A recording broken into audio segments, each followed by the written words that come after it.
Hello friends. तो ये कहानी है एक डव और एक एंट की। तो डव तो होती है, ये कबूतर होती है एक जाति की, और ये एंट होती है चींटी। तो चींटी को इंग्लिश में एंट कहते हैं। चलिए शुरू करते कहानी। वंस अपॉन अ टाइम, तो एक बार की बात है। वंस अपॉन अ टाइम होता है एक बार की बात है। An ant slipped and fail into, तो एक एंट क्या हो गई, ये चींटी फिसल गई। स्लिप्ड होता है फिसल गई, और कहाँ गिर गई, स्ट्रीम में। स्ट्रीम बेसिकली होता है नदी। जो छोटी नदियां होती है ना उसको कहते हैं स्ट्रीम, और जो बड़ी बड़ी नदियां होती है उसे कहते हैं रिवर। तो रिवर और स्ट्रीम में यही फर्क है कि रिवर बड़ी नदियों को कहते हैं और स्ट्रीम छोटी नदियों को।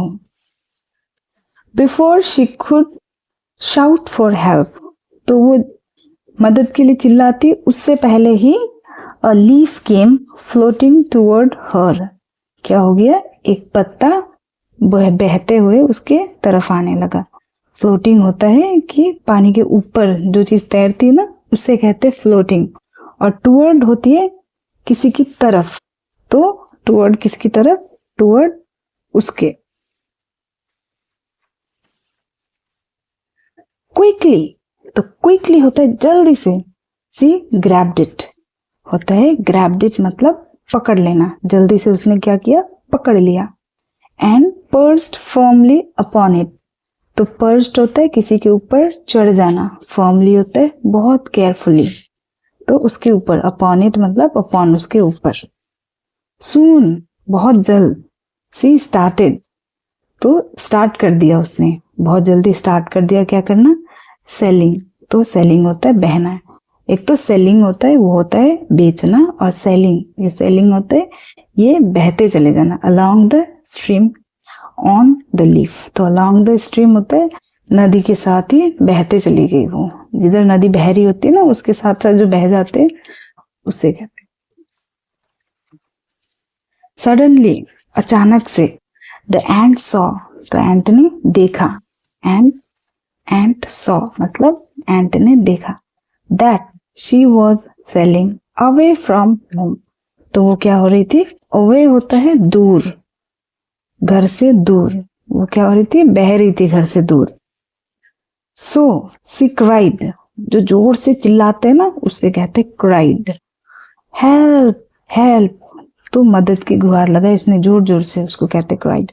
My home is left behind, तो कह रही मेरा घर, लेफ्ट होता है छूट जाना, बिहाइंड होता है पीछे, तो मेरा घर क्या हो गया, पीछे छूट गया।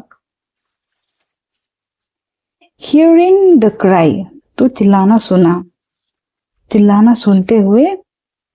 अ डव, तो ये चिड़िया। पिक्ड अप द लीफ, तो लीफ को क्या किया, पिक्ड अप मतलब होता है उठा लेना, उठा लेना को कहते हैं picked up. And laid it on the bank, तो ये वो वाला बैंक नहीं है, पैसे जमा करने वाला बैंक नहीं है, जो नदी का किनारा होता है उसे भी इंग्लिश में बैंक कहते हैं। स्पेलिंग भी सेम है और प्रोनाउंसिएशन भी सेम है, तो हमने बैंक ही बोलना है। बैंक होता है नदी का किनारा। ये चिड़िया ने क्या किया, इसके जिसमें ये बैठी थी लीफ में, पत्ते में, उसको उठा के नदी के किनारे में रख दिया। थैंक यू सेड द एंट, तो एंट ने क्या बोला, उसको शुक्रिया कहा। द टू द डव, तो डव को उसने शुक्रिया कहा। You have bought me home, तो ये बॉट होता है पहुंचा देना, लेके आना, तुमने मुझे क्या कर दिया, घर में ला दिया। तो बड़ी खुशी से कहती है thank you, you have bought me home. A Hunter, Hunter होता है शिकारी, शिकारी को इंग्लिश में कहते हैं हंटर। स्टैंडिंग, खड़ा हुआ था। नियर बाई, सामने में ही। Aimed his gun at the dove, तो उसने क्या किया था, अपना निशाना ताके हुए उस बर्ड के ऊपर निशाना ताके हुए खड़ा हुआ था। The ant chance to look up and saw the hunter with a gun, तो एंट ने क्या किया, संयोग से ऊपर देखा। चांस्ड मतलब संयोग से ऊपर देखा, और उसने देखा कि एक हंटर विद गन, गन के साथ खड़ा था। She rain up the hunters leg, तो उसने क्या किया, वो भागी, उसके हंटर के पैरों के ऊपर भागी। एंड बिट हिम हार्ड, उसको जोर से काटा। द हंटर स्क्रीम्ड, स्क्रीम्ड होता है चिल्लाना। The hunter screamed with pain, pain होता है दर्द, बहुत दर्द से वो चिल्लाने लगा। एंड ड्रॉप्ड, ड्रॉप्ड होता है फेंक देना। हिज गन, उसने क्या किया, अपने गन को फेंक दिया।